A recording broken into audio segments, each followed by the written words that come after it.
There's one last thing that you need to know about the notes in music. So it might be kind of boring if we only had 7 notes, A, B, C, D, E, F, G. If we only could play those 7 notes, we might run out of combinations and we might not be able to make all of the beautiful melodies that we want. So there are actually also in between notes. So if you look at a keyboard like on a piano, you can see that there's some white keys and some black keys. The white keys are all of those natural notes that we just mentioned, A through G. And then the black keys are actually in between notes. Some of them are sharps, some of them are flats. They can actually be sharps or flats, which I'll talk about in a second.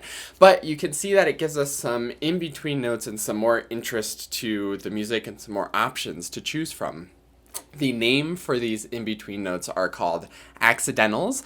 The little pound sign, if you're really old, but you're probably not, so it looks more like a hashtag to you, is a sharp.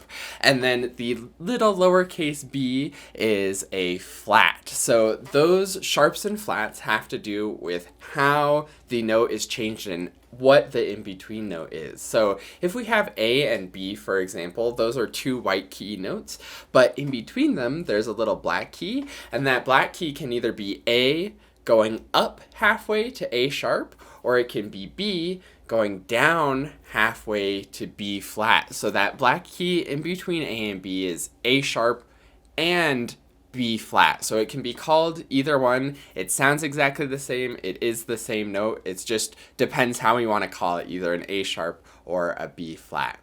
The other important thing to know about accidentals is how they actually work in the music. So as you're looking at the notes in your music and you're using either the G clef trick or the F clef trick to count down to what the note name is, then you'll see either that little hashtag sharp symbol in front of the note, or maybe a lowercase b, the flat symbol in front of the note, and that tells you that it's either a sharp note or a flat note. So if you see, for example, an A here with a sharp symbol in front of it, then instead of playing an A natural, the white key on a keyboard, we're going to play the black key, the A sharp, right above it. Now, if we change the sharp symbol to a flat symbol, instead of playing the black key right above A, we're going to actually go down to A flat, the black key right below the A key. And the way that it works in the music is once you see an accidental in a measure, it carries through the rest of the measure unless it's canceled out. So if we had another A in this measure, then it would also be played as an A flat, even if it didn't have that flat symbol in front of it. Now, what we could do if we wanted, instead of an A flat, just our normal white key A, then we would change it to an A natural. So that little symbol is your natural sign, which cancels out any sharps or flats or any accidentals and just brings you back to the natural normal note. The one last thing to know about accidentals is that sometimes they can show up next to the key signature, and that means that all of those notes in the entire piece are going to be whatever the accidental is there, unless otherwise specified by a natural. So say we have the sharp here next to the key signature. Notice that sharp is on the F line. So that means all of the Fs in the piece are going to be sharp. And it's not just the Fs on the top F line, but if you notice there's also the bottom space is also F. All of those Fs are going to be sharp too. So even though it's marked only on one octave or one name of that note, all of the notes with the same name, in this case all of the Fs are going to be sharp unless canceled out by a natural sign.